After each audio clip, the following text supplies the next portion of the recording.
அமித்ஷாவை பார்த்துவிட்டு காரில் திரும்பும்போது முகத்தை கைக்குட்டையால் துடைத்ததை வைத்து அரசியல் செய்து வருவது வெட்கமாகவும் வேதனையாகவும் உள்ளதாகவும் கூறியுள்ள எதிர்க்கட்சித் தலைவர் எடப்பாடி பழனிசாமி அதிமுக சிக்கலில் அமித்ஷாவின் தலையீடு எதுவும் இல்லை என திட்டவட்டமாக தெரிவித்துள்ளார். திரு ஸ்டாலின் அவர்கள் அடிக்கடி என்னை பற்றி விமர்சனம் செய்து கொண்டிருக்கின்றார். திராவிட முன்னேற்ற கழகம் எதிர்க்கட்சியாக இருந்த பொழுது எப்படியெல்லாம் நடந்து கொண்டார் என்பதை உங்களுக்கு தெரியும். ஆக ஆளுங்கட்சியாக இருக்கின்ற பொழுது ஒரு நிலைப்பாடு, எதிர்க்கட்சியாக இருக்கின்றது ஒரு நிலைப்பாடு. திரு ஸ்டாலின் அவர்கள் எதிர்க்கட்சி தலைவராக இருந்த பொழுது, மாண்புமிகு பாரத பிரதமர் நரேந்திர மோடி அவர்கள் சென்னைக்கு வந்த பொழுது திரு ஸ்டாலின் உட்பட அவர் கட்சி சேர்ந்தவர்கள் கருப்பொடி காட்டினார். ஆளுங்கட்சி வந்த பிறகு நான் ஏற்கனவே குறிப்பிட்ட வந்த நிலைப்பாடு, பாரத பிரதமர் நரேந்திர மோடி அவர்கள் சென்னைக்கு வந்த பொழுது வெள்ளை குடை பிடித்தவர். இதுதான் திமுகவுடைய நிலைப்பாடு, இன்றைய முதலமைச்சர் ஸ்டாலினுடைய நிலைப்பாடு.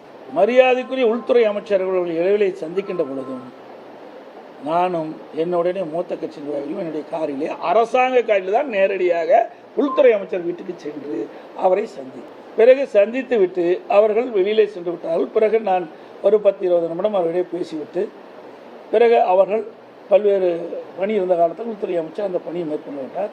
நான் வீட்டிலிருந்து வெளியில் ஒரு காரில் என் முகத்தை துடைக்கிறேன். அப்பொழுது அதை எடுத்து அரசியல் பண்ணுகிறேன். வெட்கமாகவும் வேதனையாகவும் இருக்கு. சிந்திங்க, முகத்தை துடைக்கிறேன், இதில் என்ன அரசியல் இருக்கின்றது? மாண்பு உள்துறை அமைச்சர் தெளிவுபடுத்தினார். அனைத்து இந்திய அண்ணா திராவிட முன்னேற்ற கழகத்திலே உள்கட்சி விவகாரத்தில் நான் தலையிட மாட்டேன். எல்லா பத்திரிகையிலும் ஊடகத்திலும் வந்திருக்கிறது, என்கிட்ட ஆதாரமும் இருக்குது. அப்படி பேசிய பிறகு மீண்டும் மீண்டும் இவர் அழைச்சி பேசுகிறாரு, அவர் அழைச்சி பேசுகிறாரு. இதையெல்லாம் தயவு செய்து விட்டுவிடு. நானும் தெளிவுபடுத்தி விட்டேன். அப்படி எந்த பேச்சுவார்த்தையும் நான் நடத்தவில்லை அவரோடு. அவரும் எங்களோட உள்கட்சி விவகாரத்தை தலையிடவில்லை. இதுக்கு முற்றுப்புள்ளி வைத்து விட்டேன். மீண்டும் யாரும் தயவு செய்து அருள் கூர்ந்து பத்திரிகையாளர் ஊடக நண்பர்களும் இந்த செய்தியை வெளியிட வேண்டாம் என்று அன்போடு கேட்டேன்.